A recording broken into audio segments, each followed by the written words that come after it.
Warcaster has just changed the game if you are playing a buff caster. Let's talk about it.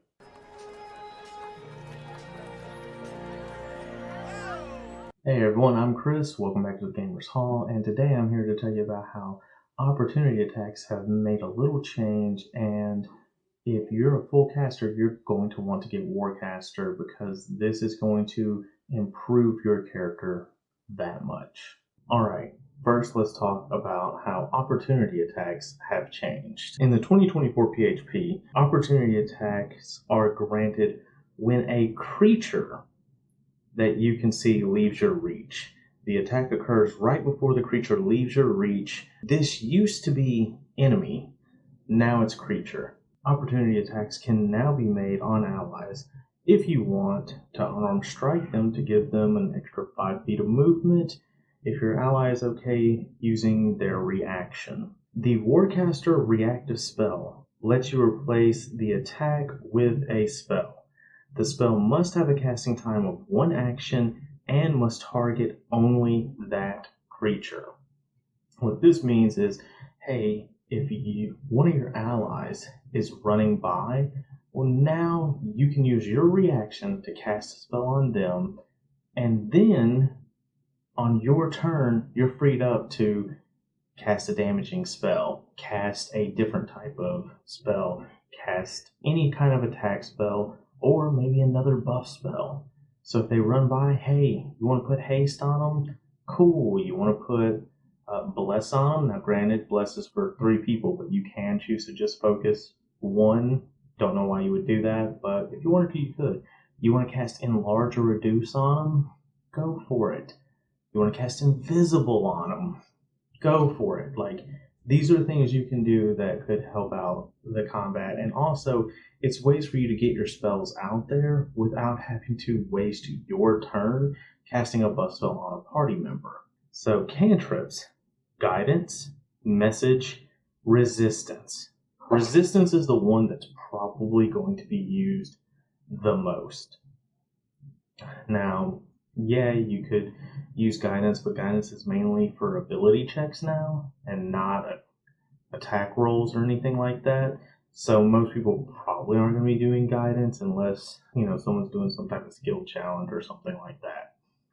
And message might come up, but probably not that often. Probably just going to be resistance most of the time. Now, first and second level spells that you can cast using your reaction on people. Alright, so dark vision, charm person, comprehend languages, enhance ability, enlarge reduce, heroism, invisibility, levitate, longstrider, mage armor, protection from evil and good, and spider climb are your first and second level spells that you're going to be able to use with this when you get the Warcaster feat at 4th level. And I think the ones I see people probably are going to be using the most is enlarge and reduce, heroism, and invisibility. Those are hands down probably going to be the most used until you get to 5th level and get access to the higher level spells. But yeah, casting invisibility on the rogue or even the ranger or paladin or fighter, when they go by, like, this could be nice. Not to mention, if someone has the alert feat, this would be a good reason why you would say, hey, I'm the wizard, I go first, but I'd rather switch places with one of the melee characters so that they can run past me, I can buff them, and then when my turn comes, I can do something else with my action. And I think that's probably what a lot of people are going to do. Now, don't forget, guys, if the players can do this, DMs can as well, and villains will most likely abuse this in some way. So it's a double-edged sword. It's going to happen both ways, but I definitely believe players are going to be doing it more. Now at 3rd level, these are the spells that you get access to once you get into 5th. Dispel magic, elemental weapon, fly, gaseous form, haste, melt into stone, protection from energy, remove curse, tongues, and water breathing. Now, Dispel Magic, Elemental Weapon, Fly, and Haste are probably going to be the most used spells from the 3rd level spells. And I mean, these are great. Haste, for sure, people are going to be using Haste. But now think about this. Let's say you're a cleric or a bard, and one of your allies has a spell cast on them that is really detrimental. They can easily run by you, bam, you can dispel magic them, and then they can just be back in the fight that easy, not taking your turn, just your reaction, and then you're free to cast a different spell on your turn. I think a lot of people, if they're playing full casters, they're for sure going to be getting Warcaster so that they can do this and gain access to it. But not to mention even clerics. So now, with clerics being able to get this means that when your allies run by you, you can heal them with your reaction.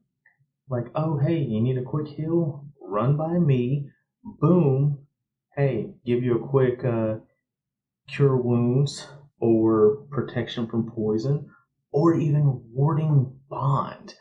Now, a warding bond could be something fun to play with, and if you're using your reaction to cast it on somebody, I think that might make people use it more often. Because, I mean, we barely used it in the 2014 edition. But now, yeah, definitely. But also, if someone's running by you, bam, quick cure wounds, even if it's at a higher level, it could definitely be worth it. So, what does this actually mean for the game?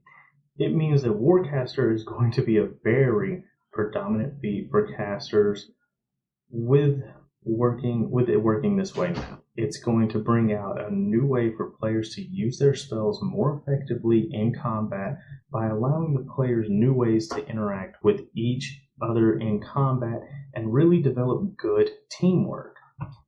This is going to give casters the ability to be more in combat. Now you can buff or heal the party while still casting your damaging spells on their turn or debuffing. Now you can be a buff cleric. Now you can be a buff wizard. And you can aid your allies while still having your turn free to cast Fireball, cast Lightning Bolt, cast Chromatic Orb because that spell's better now. Really just do anything else and save the buff spells for reactions. I mean, this opens up a whole new door of combos that players are going to be able to do, not to mention the teamwork. The teamwork that is going to ensue in this now, I believe this is a overall win, and I don't know if they did this intentionally or if it was an accident, but either way, this is going to be great for Dungeons and Dragons because one of the best things you can do in Dungeons and Dragons is make it more friendly for the group to actually interact with each other. And allowing this and giving access to this, I believe it's going to make the combats better. The combats are going to go faster, and it's an overall win for everyone. But what do you guys think? Are you going to be doing this in the future? Is this something you've heard about? I know DM Shorts did a video on it. I wrote the script for this like a week and a half ago, but I've been too busy to actually write anything about it. But man, your video was great. I watched it. But hey, what do you guys think? Will you be using this? Will you be making characters that will take part in this and, using Warcaster to buff the party members? Or as a DM, are you going to use this on your players to make the battles even more interesting? Tell me what you guys think, and until then, keep having fun with your friends in Dungeons & Dragons, and I'll talk to you guys later.